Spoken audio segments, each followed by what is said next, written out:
तो ये अयोध्या में अकाल पड़ा, उससे बचने के लिए ये चले गए उज्जैन भाग करके। अब देखो, अयोध्या में अकाल पड़ सकता है क्या? पड़ा था। अयोध्या में अकाल पड़ा था, उज्जैन में नहीं पड़ा हुआ था। अब कोई इसको ऐसे मत सुनना कि अयोध्या कोई छोटा तीर्थ है, उज्जैन बड़ा तीर्थ है, वहाँ नहीं पड़ा था, अयोध्या में कैसे पड़ गया? राम की नगरी में अकाल पड़ गया। अयोध्या कोई मामूली तीर्थ नहीं है।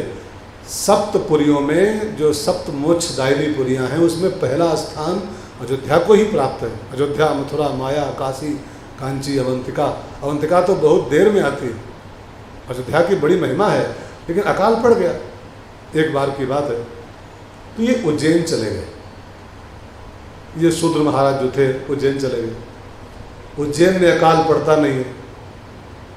अच्छा, ये भी एक सवाल हो सकता है कि जब अयोध्या में अकाल पड़ा तो उज्जैन में क्यों नहीं पड़ा? तो उज्जैन में अकाल न पड़ने का सबसे बड़ा कारण ये है कि वहाँ महाकाल बैठा हुआ है, और जहाँ महाकाल बैठा हुआ हो वहाँ अकाल कैसे पड़ सकता है? एक महात्मा जी बोल रहे थे कि उज्जैन में 7 वस्तुओं का अकाल कभी नहीं पड़ सकता है, क्योंकि वहाँ महाकाल बैठे हुए। 7 वस्तुओं का अकाल उज्जैन में कभी पड़ नहीं सकता है। कौन कौन 7 वस्तुएं हैं? ध्यान देकर सुनो। नंबर 1, उज्जैन में श्रद्धा का अकाल कभी नहीं पड़ सकता है। वहाँ श्रद्धा का सूखा कभी नहीं पड़ता है। क्यों? क्योंकि वहाँ जो बैठा है बाबा, उसकी गोदी में यस्यांके च विभाति भूधर सुधा, उसकी गोदी में माता भवानी, जिसको श्रद्धा मानते हैं हमारे श्रद्धा जगत के लोग, भवानी श्रद्धा है, तो श्रद्धा बाबा की गोद में हर समय विराजमान रहती है। जो श्रद्धा को गोद में लिए बैठा है, वहाँ अकाल श्रद्धा का कैसे पड़ सकता है? तो उज्जैन में एक, श्रद्धा का अकाल कभी नहीं पड़ता है।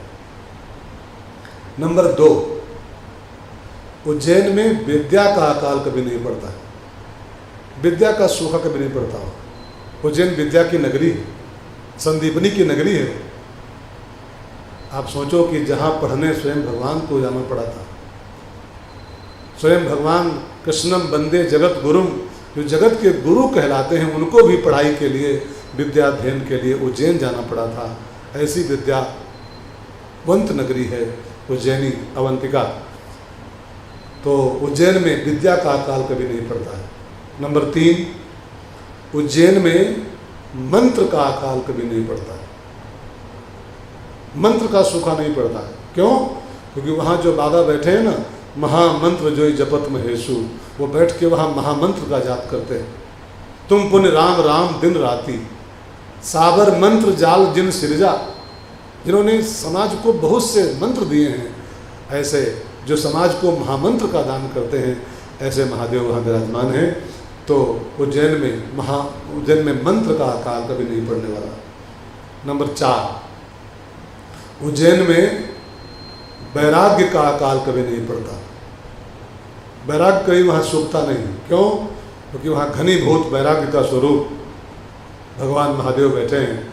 और जानते हैं, वैराग्य शतक भी यहीं लिखा गया था, उज्जैन की धरती, वैराग्य शतक। तो जहाँ वैराग्य शतक लिखा गया हो, वहाँ वैराग्य का अकाल कैसे पड़ सकता है? नंबर 5, उज्जैन में कभी भी बुद्धता का, माने ज्ञानियों का अकाल नहीं पड़ सकता है। ज्ञानियों की नगरी उज्जैन है। नंबर 6, यहाँ पर कभी साहित्य का अकाल नहीं पड़ सकता है। एक से एक साहित्यकार, एक से एक कवि, एक से एक गीतकार, एक से एक विद्वान इस धरती पर हुए हैं। तो उज्जैन में कभी साहित्य का अकाल नहीं पड़ सकता है। नंबर 8, उज्जैन में कभी भी अच्छे राजाओं का अकाल नहीं पड़ सकता है। यह इतिहास गवाह है कि उज्जैन में जो भी राजा हुए हैं, सब अच्छे राजा कहलाए इतिहास में। तो अच्छे राजाओं का अकाल यहाँ कभी नहीं पड़ा है। तो उज्जैन में कभी अकाल नहीं पड़ता है। सो जब अयोध्या में अकाल पड़ा, तो ये जो भुजुंडी जी पहले शूद्र थे जाति से, ये उज्जैन भाग गए।